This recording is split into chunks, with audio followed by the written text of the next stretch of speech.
Hello साथियों, नमस्कार। आज के सेशन में आप सभी लोगों का बहुत बहुत स्वागत है। और हम लोग इस सेशन में करेंगे यूपी वीकली करंट अफेयर। और इस वीक में उत्तर प्रदेश का इकोनॉमिक सर्वे आया है, पहली बार आया है। और इकोनॉमिक सर्वे आपके एग्ज़ाम के लिए बहुत महत्वपूर्ण है। जो भी हमारे एस्पिरेंट्स यूपी पीसीएस की तैयारी कर रहे हैं, प्रीलिम्स में इसमें क्वेश्चन बन सकते हैं। और इस फैक्ट, जो भी इसमें डेटा और फैक्ट दिए गए हैं, उनको आप यूज़ कर सकते हो अपने मेंस के लिए। तो चलिए आज हम पढ़ते हैं उत्तर प्रदेश का आर्थिक सर्वेक्षण 2025-26 का। तो आप इसमें देखोगे कि जो भी फैक्ट बताए गए हैं, तो उत्तर प्रदेश सरकार ने सोमवार को राज्य विधानसभा में आर्थिक सर्वेक्षण 2025-2026 प्रस्तुत किया है। और इसमें निवेश आधारित विकास रणनीति को रेखांकित किया गया है कि हम जो डेवलपमेंट चाहते हैं वो हम निवेश को कैसे बढ़ा सकते हैं। और आर्थिक सर्वेक्षण में जो सबसे बड़ी बात की गई है, इस इकोनॉमिक सर्वे में जो बात की गई है कि हम उत्तर प्रदेश की $1 ट्रिलियन की इकोनॉमी की बात कर रहे हैं, कि हम उत्तर प्रदेश की $1 ट्रिलियन की इकोनॉमी बनाना चाहते हैं। आप ये भी देखोगे कि जो वित्त मंत्री हैं उत्तर प्रदेश के, सुरेश खन्ना जी द्वारा प्रस्तुत यह सर्वेक्षण केंद्रीय आर्थिक सर्वेक्षण की तर्ज पर तैयार किया गया है। उत्तर प्रदेश का पहला वार्षिक आर्थिक सर्वेक्षण है जो राज्य के मैक्रो आर्थिक प्रदर्शन, राजकोषीय स्थिति और क्षेत्रीय विकास प्रवृत्तियों पर आंकड़ा प्रस्तुत करता है। एक तरीके से इसमें बातें की गई कि उत्तर प्रदेश ने क्या काम किया है पिछले साल, समझ गया। उत्तर प्रदेश की इकोनॉमी कितनी बड़ी हो गई है, उत्तर प्रदेश में कौन कौन से इंफ्रास्ट्रक्चर ऐसे बने हैं जो हमारे लिए बहुत महत्वपूर्ण है, ये सब बातें हम जानेंगे। तो चलो देखते हैं क्या क्या इसमें बताया गया है, और ये फैक्ट आपको अच्छे से लिख लेना है। तो सर्वेक्षण के अनुसार उत्तर प्रदेश का सकल राज्य घरेलू उत्पाद जीएसडीपी 10.8% की चक्रवृद्धि वार्षिक दर से बढ़ा है।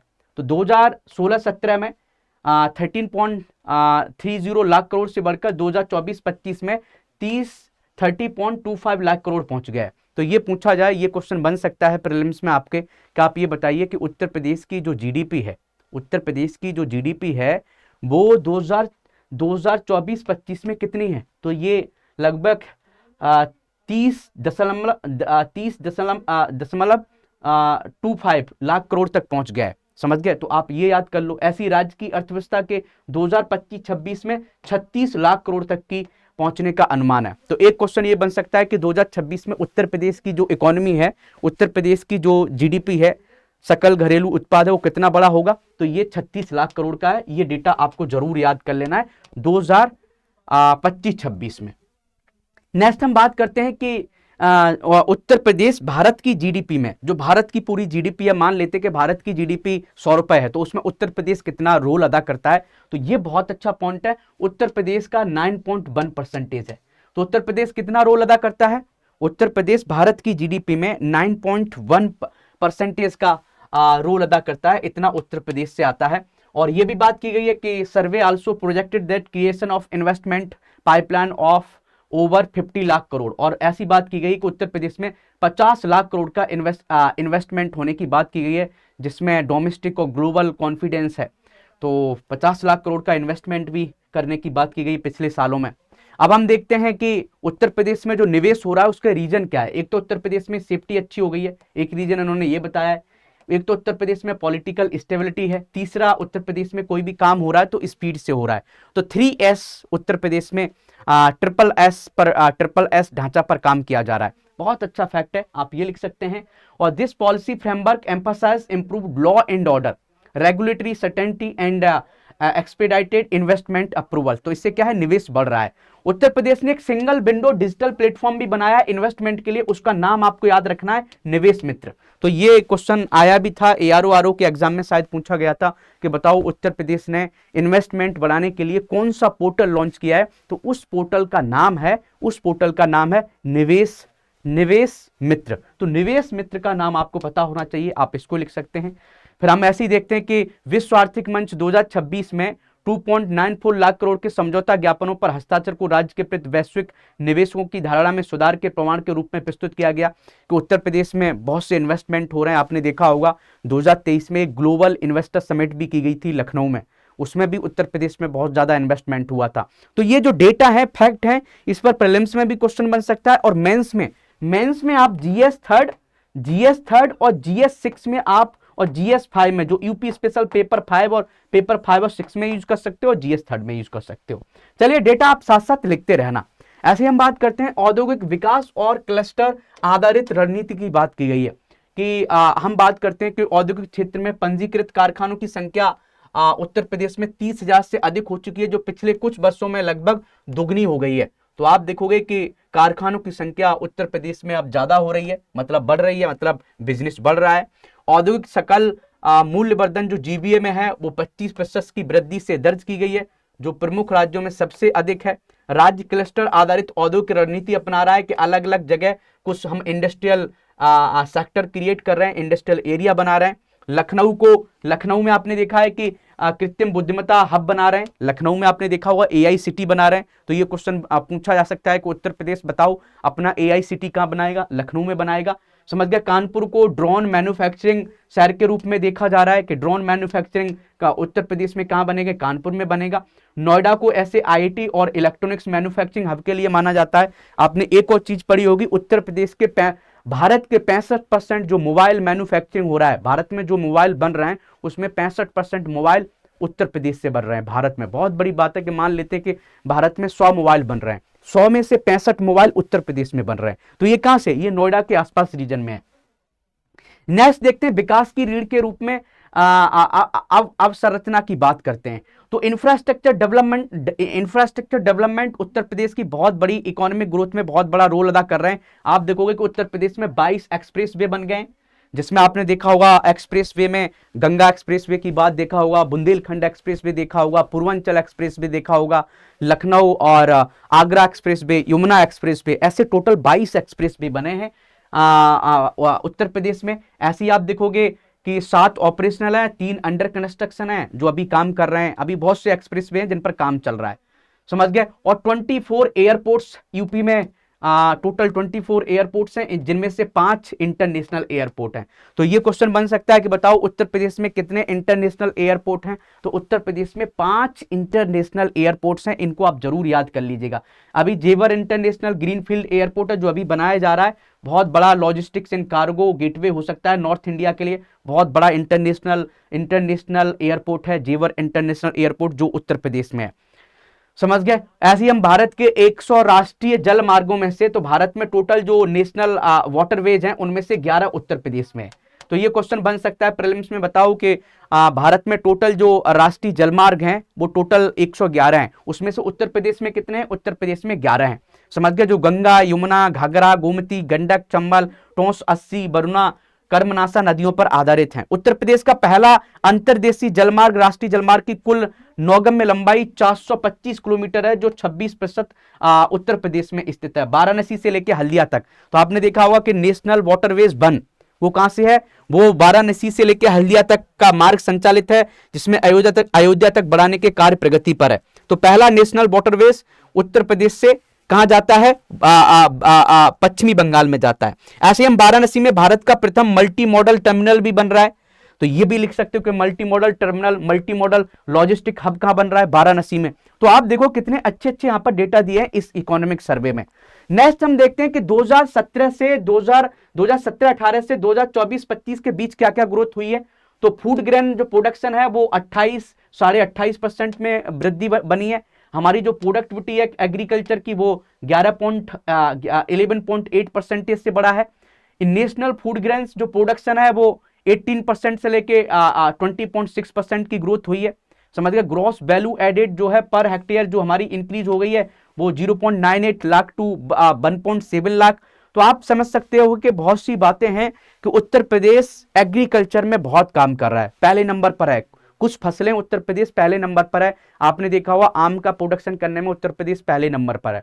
ऐसे ही आपने देखा होगा कि हम गेहूं की बात करें, गेहूं भी प्रोडक्शन करने पर उत्तर प्रदेश पहले नंबर पर है, आलू उत्पादन करने पर पहले नंबर पर है, मिल्क प्रोडक्शन करने पर उत्तर प्रदेश पहले नंबर पर है। तो ये जो डेटा है ना आपको लिख लेना है कि उत्तर प्रदेश एग्रीकल्चर में कौन कौन से ऐसे प्रोडक्ट प्रोड्यूस कर रहा है जिसमें उत्तर प्रदेश पहले नंबर पर है।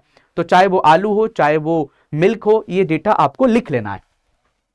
नेक्स्ट हम बात करते हैं agriculture support, irrigation and food processing पर भी काम कर रही है उत्तर प्रदेश सरकार। तो सर्वे में यह बताया गया कि एग्रीकल्चर सपोर्ट पर बहुत ज्यादा काम किया जा रहा है। हम क्रॉप लोन्स दे रहे हैं, हम डायरेक्ट बेनिफिट ट्रांसफर कर रहे हैं। आपने देखा होगा प्रधानमंत्री सम्मान निधि जिसको पीएम किसान योजना बोलते हैं, उसके तहत भी उत्तर प्रदेश के किसानों को पैसा दिया जाता है, आपने देखा होगा कि एक साल में 6,000 रुपए दिया जाता है 3 किस्तों में, 2-2 हज़ार रुपए करके, 4 महीने बाद 2,000 रुपए दे दिए जाते हैं टोटल 3 किस्तों में। तो ये भी आपने पढ़ा होगा। तो कितने किसानों को पैसा दिया जाता है? तो ये लगभग 31.2 मिलियन फार्मर्स को पैसा दिया जाता है। इरिगेटेड एरिया जो है पहले कितना था उत्तर प्रदेश में? 21.6 मिलियन हेक्टेयर था, अब कितना हो गया है? 27.6 मिलियन हेक्टेयर हो गया है। क्रॉपिंग इंटेंसिटी भी बढ़ गई है। क्रॉपिंग इंटेंसिटी हमारी क्या हो गई है? 193.7% हो गई है। प्रोडक्टिविटी भी हमारी आगे हो गई है। और पहला सीड पार्क भी बनेगा। तो ये क्वेश्चन पूछा जाए कि उत्तर प्रदेश में सीड पार्क कहां पर बनेगा? तो ये लखनऊ में बनेगा और इसमें टोटल इन्वेस्टमेंट किया जाएगा 266.7 करोड़। तो बहुत अच्छा क्वेश्चन प्रीलिम्स में बन सकता है कि बताओ उत्तर प्रदेश ने बात की थी कि हम एक सीड पार्क बनाएंगे, तो ये सीड पार्क कहां पर बनेगा? तो ये सीड पार्क बनेगा कहां पर बनेगा? लखनऊ में बनेगा। और Uttar Pradesh also emerging as food processing hub. Food processing hub भी यहां पर बन रहे हैं। लगभग 65,000 ऐसे प्रोसेसिंग यूनिट हैं जहां पर लगभग 2,55,000 लोग काम कर रहे हैं अलग अलग agro and food processing park में। आप देखोगे, आप गाजियाबाद में चले जाओ, बहुत सी बिस्कुट फैक्ट्री हैं। तो बिस्कुट किससे बनता है? अनाज जो आता है, गेहूं आता है, गेहूं को ही तो ट्रांसफर करके हम बिस्कुट बनाते हैं। तो जो फूड प्रोसेसिंग इंडस्ट्री है वो हमारे उत्तर प्रदेश की इकोनॉमिक ग्रोथ के लिए बहुत महत्वपूर्ण है। अब बोलोगे सर इकोनॉमिक ग्रोथ के लिए क्यों महत्वपूर्ण है? क्योंकि बहुत से लोगों को जॉब मिलती है। तो फूड प्रोसेसिंग इंडस्ट्री भी उत्तर प्रदेश में ग्रो कर रही है अलग अलग। आपने देखा होगा कि टमाटर से हम सॉस बना रहे हैं, तो ये बना रहे हैं तो अच्छी बात है ना। इससे क्या है कि हमारे एग्रीकल्चर जो प्रोडक्शन हो रहा है उसको हम अलग अलग प्रोडक्ट में बदल रहे हैं। और किसी भी देश की जो इकोनॉमिक ग्रोथ है वो फूड प्रोसेसिंग इंडस्ट्री पर भी बहुत डिपेंड करती है। आप चाहते हो कि एग्रीकल्चर अभी उत्तर प्रदेश की जो एग्रीकल्चर है, जो प्राइमरी सेक्टर है, उत्तर प्रदेश की जीडीपी में कितना बड़ा रोल अदा करता है? वो लगभग 25.8% के आसपास, लगभग 25.8% प्राइमरी सेक्टर जीडीपी में रोल अदा करता है। अब इस एग्रीकल्चर का जो रोल है, प्राइमरी सेक्टर का रोल आप बढ़ाना चाहते हैं कि जीडीपी में ज्यादा योगदान हो, तो हमें एग्रीकल्चर के जो प्रोडक्शन है उनको अलग अलग इंडस्ट्री से जोड़ना पड़ेगा, तभी तो बढ़ेगा। तो ये भी यहां पर बताया गया है कि हम फूड प्रोसेसिंग इंडस्ट्री पर काम कर रहे हैं। ऐसे एनिमल हस्बेंड्री एंड फिशरीज पर भी काम करते हैं। तो पशुपालन और मत्स्य पालन ग्रामीण आय को मजबूती प्रदान कर रहे हैं। उत्तर प्रदेश भारत के कुल दुग्ध उत्पादन का लगभग 15.6% जो है वो उत्तर प्रदेश से आता है, जो सबसे अधिक है। ये डेटा बहुत अच्छा है कि भारत में जो भी मिल्क प्रोडक्शन हो रहा है उसमें उत्तर प्रदेश का कितना योगदान है। उत्तर प्रदेश पूरे भारत का 15.66% भाई साहब मिल्क प्रोड्यूस कर रहा है। कहने का मतलब ये हुआ कि पूरे भारत में 100 लीटर मान लेते हैं कि मिल्क प्रोडक्शन हो रहा है या 100 यूनिट मिल्क प्रोडक्शन हो रहा है, उसमें से 15.66 उत्तर प्रदेश से हो रहा है। भाई फिश प्रोडक्शन जो है वो डबल हो गया है 2017-18 से लेके अभी तक 2024-25 में। तो आप देखोगे फिश प्रोडक्शन भी हमारा बढ़ रहा है। नेक्स्ट देखते हैं हेल्थ एंड मेडिकल इंफ्रास्ट्रक्चर पर हम बात करेंगे। तो इकोनॉमिक सर्वे में क्या बातें की गई हैं? तो इकोनॉमिक सर्वे में हमने बात यह की है कि जो हेल्थ बजट है ना 2025-26 में वो इंक्रीज हो गया है 46,728.48 करोड़। तो ये लगभग पूरे बजट का 6.1% है।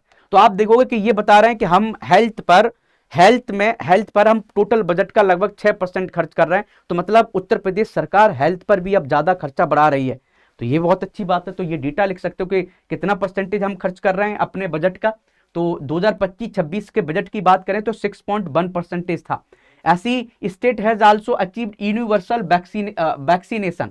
तो आप देखोगे कि राज्य ने 5 वर्षों तक के जो बच्चे होते हैं, 0 से 5 वर्षों के बच्चे, उनके लिए सार्वभौमिक टीकाकरण कवरेज भी हासिल कर ली है। आर्थिक सर्वे के अनुसार 0 से 5 वर्ष के बच्चों को पोलियो का टीका लगाया जाता है, टीबी का लगाया जाता है, डिप्थीरिया का, टिटनेस का, काली खांसी का, हेब हो गया, हेपेटाइटिस बी हो गया, निमोनिया हो गया, जापानी इंसेफेलाइटिस हो गया, खसरा हो गया, रुबेला हो गया, डायरिया हो गया, जैसे 12 जानलेवा बीमारियों से बचाव के लिए निःशुल्क टीकाकरण किया जा रहा है। तो ये बहुत अच्छी बात है कि यूनिवर्सल वैक्सीनेशन भी उत्तर प्रदेश करता है 0 से लेकर 5 साल के बच्चों का।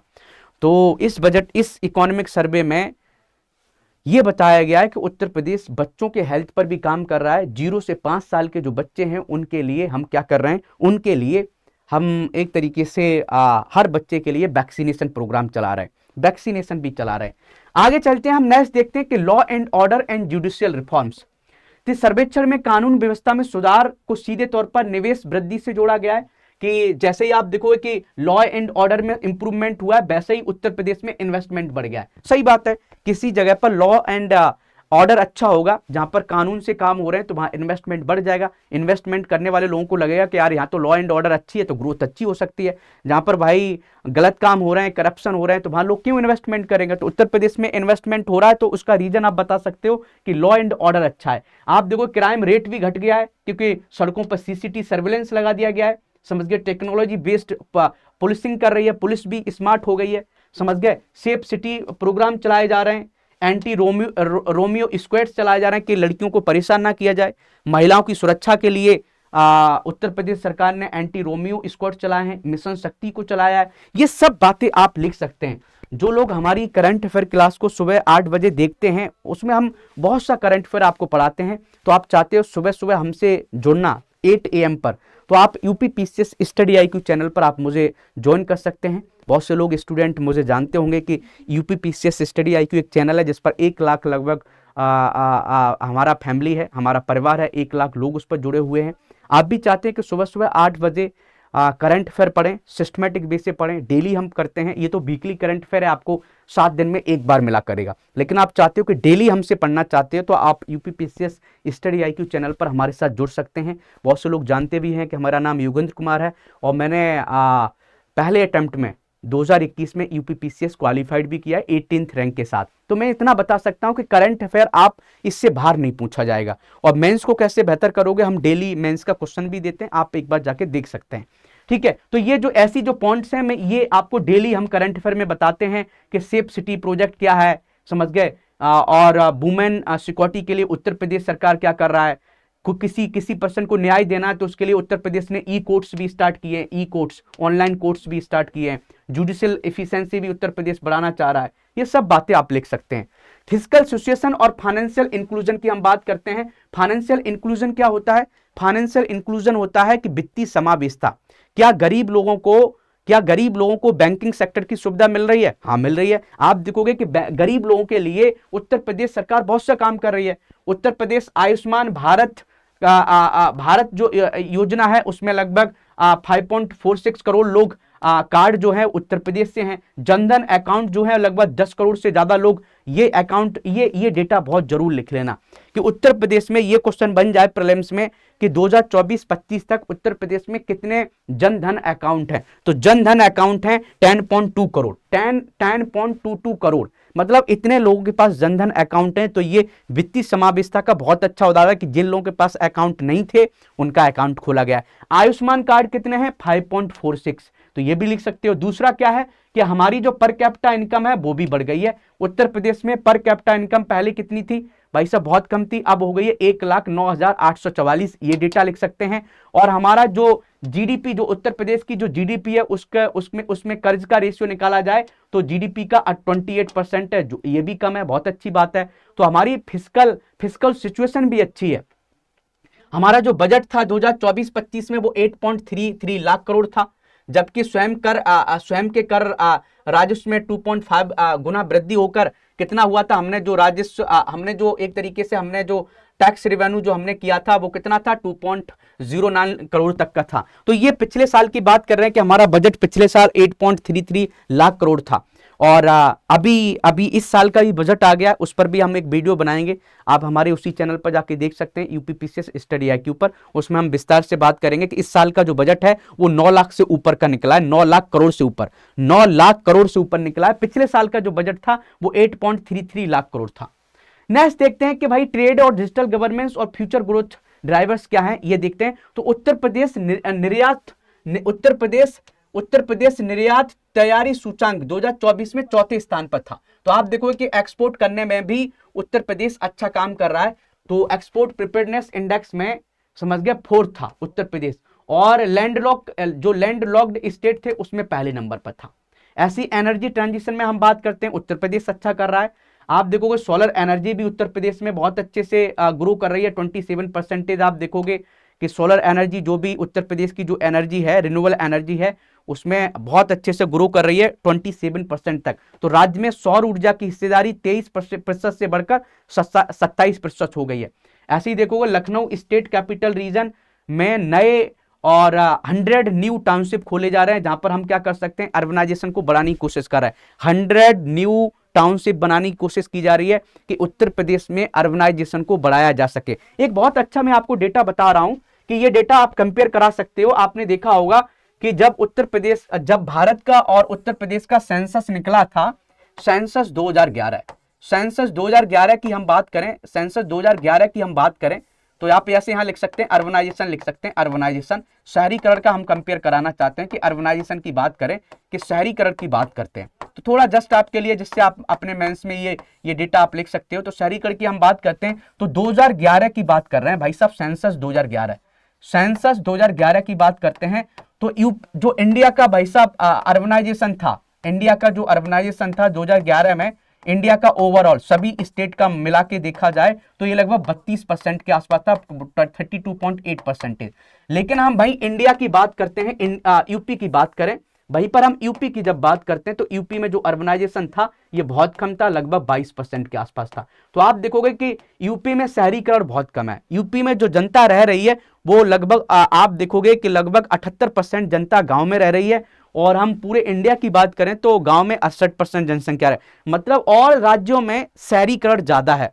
अब इसी शहरीकरण को बढ़ाना चाहता है उत्तर प्रदेश, सोच रहा है कि हम 2046 तक हम अपना अर्बनाइजेशन बढ़ाना चाह रहे हैं। बोलो सर कितना? हम ये पहुंचाना चाह रहे हैं 35.8%।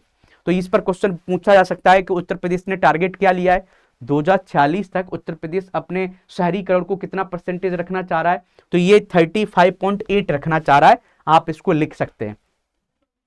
तो नेक्स्ट हम बात करते हैं, आगे चलते हैं, नेक्स्ट पॉइंट को देखते हैं, प्रगति के पथ पर अग्रसर उत्तर प्रदेश। तो कौन कौन से प्रगति के पथ पर अग्रसर उत्तर प्रदेश? तो logistic ease across different state leads, जो इंडेक्स आता है उसमें लगातार तीसरी बार अचीवर ग्रेड में आया है, अचीवर ग्रेड में आया उत्तर प्रदेश, ये आपको पता होना चाहिए। लखनऊ राज्य राजधानी क्षेत्र जो बन रहा है SCR, वो लगभग 26,756 वर्ग किलोमीटर में बन रहा है, तो इसमें डेवलपमेंट होगा, ये भी आपको पता होना चाहिए। कृषि उत्पादन में हम बात करें तो खाद्यान्न हम कितना पैदा कर रहे हैं, 737.4 लाख मीट्रिक टन कर रहे हैं। गन्ना हम 2,453 लाख मीट्रिक टन कर रहे हैं। केला हम 71 लाख मीट्रिक टन कर रहे हैं। आलू हम 245.9 लाख मीट्रिक टन कर रहे हैं। आम 61 लाख मीट्रिक टन कर रहे हैं। अमरूद इतना कर रहे हैं। आंवला 4.5 लाख मीट्रिक टन कर रहे हैं। मेथा इतना कर रहे हैं, और उत्पादन के साथ देश में प्रथम है। तो आप देखोगे कि यूपी प्रथम किस किस में है। यूपी देखो खाद्यान्न में प्रथम नंबर पर आता है, गन्ना में पहले नंबर पर आता है, केला हम सबसे ज्यादा कर रहे हैं, आलू हम सबसे ज्यादा कर रहे हैं, आम हम सबसे ज्यादा कर रहे हैं, अमरूद हम सबसे ज्यादा कर रहे हैं, आंवला हम सबसे ज्यादा कर रहे हैं, मेथा भी हम सबसे ज्यादा कर रहे हैं। तो क्वेश्चन पूछा जा सकता है, यही क्वेश्चन बन जाए कि इंडिया में कौन सा राज्य है जो सबसे ज्यादा मेथा का प्रोडक्शन कर रहा है या अमरूद का कर रहा है, तो आपको उत्तर प्रदेश का नाम याद रखना। बहुत अच्छे फैक्ट हैं। आप देखो जब पेपर लिखने जाओगे उत्तर प्रदेश का, यूपी स्पेशल पेपर 6, उसमें बहुत डायरेक्ट क्वेश्चन पूछा जाता है कि उत्तर प्रदेश की इंडेक्स बता दिए, उत्तर प्रदेश की जो डिफरेंट इंडेक्स आती है, उत्तर प्रदेश की रैंकिंग क्या है। तो आप भाई एग्रीकल्चर में रैंकिंग बता सकते हो कि उत्तर प्रदेश देखो आलू में पहले नंबर पर है, अमरूद में पहले नंबर पर है। ऐसे ही एक क्वेश्चन और बनता है यूपी स्पेशल पेपर 5 में कि उत्तर प्रदेश का भारत के विकास में क्या योगदान है। तो नहीं बता सकते हो कि भाई भारत की जीडीपी में 9.1% का योगदान देता है, समझ गए, खाद्यान्न में इतना परसेंटेज योगदान देता है, केला इतना पैदा करता है, तो ये सब डेटा लिख दो, ये सब डेटा काम आ जाएगा। तो यही आपको ब्रेनस्टॉर्मिंग करनी है कि आप डेटा को, सिंपल डेटा को कितने अच्छे तरीके से यूज करते हैं। ऐसे ही दुग्ध उत्पादन का डेटा दे सकते हैं कि दुग्ध उत्पादन आप देखेंगे भारत में 15.6% जो मिल्क है वो उत्तर प्रदेश से आता है। वृक्षारोपण भी हमने लगभग 37 करोड़ के आसपास पेड़ पौधे लगाए, तो ये भी एक विश्व रिकॉर्ड है, ये भी लिख सकते हैं। वृक्षारोपण अभियान में हमने 37.2 करोड़ पौधे का रोपण कर विश्व रिकॉर्ड बनाया। प्रधानमंत्री जनधन योजना कितने अकाउंट हैं, 10.22 करोड़ रुपए हैं। स्टैंड अप इंडिया योजना में 21.89 उद्यमियों को 3.79 हजार करोड़ रुपए दिए गए, आप ये भी लिख सकते हो, बहुत बड़ी बात है। प्रधानमंत्री आवास योजना में 36.7 लाख और शहरी में 17 लाख आवास निर्माण देश में प्रथम है। तो हमने देखो प्रधानमंत्री आवास योजना के तहत ग्रामीण में इतने घर बांट दिए और शहर में इतने घर बांट दिए, बहुत अच्छा डेटा। आप लिखा सकते हो कि आवास हमने कितना दिया है, तो आवास हमने अभी तक कितना दे दिया है। शहर का आप दिखा दो, शहर का लगभग 17 लाख, शहर का लगभग 17 लाख याद कर लेना, 17 लाख। और गांव का भाई साहब, हम गांव की बात करें, ग्रामीण की बात करें, तो ये हमने कितना कर दिया, लगभग इसका दुगुना, लगभग मतलब 36 लाख के आसपास, 36 लाख के आसपास घर दे दिए, बहुत अच्छा डेटा। आप डेटा को रिप्रेजेंट कर। अटल पेंशन योजना में 14.77 लाख लोग सर्वाधिक पंजीकरण में देश प्रथम में। तो अटल पेंशन योजना में भी उत्तर प्रदेश पहले नंबर पर है। कृषि निवेश अनुदान में डीबीटी के माध्यम से भुगतान करने वाला पहला राज्य बन गया है। ग्रामीण स्वच्छ शौचालय निर्माण 2017-18 से जनवरी 2026 तक 2.7 लाख व्यक्तिगत शौचालय निर्माण कर देश में पहले नंबर पर है। ई मार्केट प्लेस में भी अच्छा काम कर रहा है। प्रधानमंत्री उज्ज्वला योजना में 1.8 करोड़ की निःशुल्क गैस कनेक्शन देकर प्रथम है। तो आप देख सकते हो कि उत्तर प्रदेश कितना अच्छा काम कर रहा है। ई प्रोसिक्यूशन प्रणाली में देश में प्रथम है कि जितने भी न्याय सुनाए जा रहे हैं ऑनलाइन, उसमें भी उत्तर प्रदेश पहले पर है। कृषि वानिकी में कार्बन क्रेडिट हमने स्टार्ट कर दी है, किसानों को धनराशि वितरित करने वाला पहला राज्य बन गया है। तो ये क्या होता है, कार्बन क्रेडिट क्या होता है कि कोई फैक्ट्री है और उस फैक्ट्री से CO2 ज्यादा निकल रहा है, ज्यादा प्रदूषण कर रहा है, और वो फैक्ट्री वाला इंसान ये चाहता है कि सर हम जितना CO2 निकालते हैं किसी किसान की जमीन पर हम पेड़ पौधे लगा देंगे। तो वो किसान क्या बोलेगा, अरे हमारी जमीन पर पेड़ पौधे लगा रहे हैं तो हमें पैसा दो। तो क्या हुआ कि जो फैक्ट्री का मालिक है वो तो CO2 निकाल रहा है और उसने उस CO2 को बोला कि हम इतना निकाल रहे हैं, हम इतना पौधे लगा देंगे। तो इससे किसानों को फायदा होगा, उनके पौधे भी लग जाएंगे और उनको पैसा भी मिल जाएगा। ऐसा करने वाला, ऐसी कार्बन क्रेडिट प्रणाली को अपनाने वाला पहला राज्य बन गया है। अयोध्या में दीप उत्सव हुए तो कितने, लगभग 26.7 लाख दीप जलाकर हमने गिनीज वर्ल्ड रिकॉर्ड भी बनाया था कि लगभग 26.17 लाख दीप हमने जलाए थे। कहां पर, अयोध्या में। ये भी हमारा एक वर्ल्ड रिकॉर्ड है। तो ये सब डेटा आप लिख सकते हो अपने एग्जाम में। तो चाहते हो आप हमसे ऐसी जितने भी डेटा हैं ये आपको बहुत जगह ऑर्गेनाइज्ड वे में हमारा करंट अफेयर आपको देखने को मिले, तो आप हमारे टेलीग्राम को ज्वाइन कर सकते हैं। ये हमारा टेलीग्राम है, ये हमारा इंस्टाग्राम है, ये हमारा लिंक्डइन है, आप इसको ज्वाइन कर सकते हैं। और भी हमारे अलग अलग हमारे चैनल्स हैं, इनको भी आप ज्वाइन कर सकते हैं। और हमारे साथ चाहते हैं कि यूपीपीसीएस स्टडी IQ चैनल को भी टेलीग्राम पर ज्वाइन करना चाहते हैं तो आप इसको भी ज्वाइन कर सकते हैं। और अभी देखोगे कि हमारा फाउंडेशन बैच चल रहा है। जो लोग हमसे पढ़ना चाहते हैं कि सर हम योगेंद्र सर आपसे यूपी स्पेशल पेपर 5 और 6 पढ़ना चाहते हैं, तो आप हमारे फाउंडेशन बैच को ज्वाइन कर सकते हैं। अभी कौन सा है फाउंडेशन बैच, अभी हमारा जो फाउंडेशन बैच है, फाउंडेशन बैच की हम बात करें तो फाउंडेशन बैच 19.0 अभी चल रहा है। आप इसको ज्वाइन कर सकते हैं हमारे कोड को लगा के। कोड क्या है, कोड है योगी लाइव। आप इस कोड को लगाइए और हाईएस्ट डिस्काउंट पाइए। ये कोड लगा के आप ज्यादा से ज्यादा ये कोड लगा के आप डिस्काउंट पा सकते हैं और कोई भी बैच आप ज्वाइन कर सकते हैं। आप देखोगे, हम मेंस की बात करें, आप यूपीपीसीएस मेंस की तैयारी बेहतर करना चाहते हैं जिसमें GS 1 से लेके GS 6 के सबके नोट्स बना दिए जाएं और आपकी प्रैक्टिस हो जाए, तो आप हमारे आलेखन बैच को ज्वाइन कर सकते हैं। स्टडी IQ के साइट पर जाइए और आलेखन बैच को सर्च करिए, उसको ज्वाइन कर सकते हैं। फाउंडेशन बैच को आप सर्च करिए, प्रीलिम्स के बैच को सर्च करिए, ARO का बैच भी चल रहा है, यूपी स्पेशल पेपर 5 और 6 का भी बैच आपको चाहिए रिकॉर्डेड, वो भी बैच हमने कंप्लीट कर दिया है, उसको भी आप ज्वाइन कर सकते हैं इस कोड को लगा के। ये कोड आप लगाओगे तो हाईएस्ट डिस्काउंट आपको मिलेगा। और ये हमारा ऐप है स्टडी IQ का, आप इसको भी ज्वाइन कर सकते हैं। तो आज हमने आपको वीकली करंट अफेयर को कर दिया है और कोशिश है कि आपको ऐसा ही कंटेंट आपको मिलता रहे। आप इसके नोट्स बना लीजिए, अच्छे से मेहनत करिए, आंसर राइटिंग की प्रैक्टिस करिए और अपनी तैयारी को बहुत बेहतर बनाइए। Thank you. जय हिंद, जय भारत।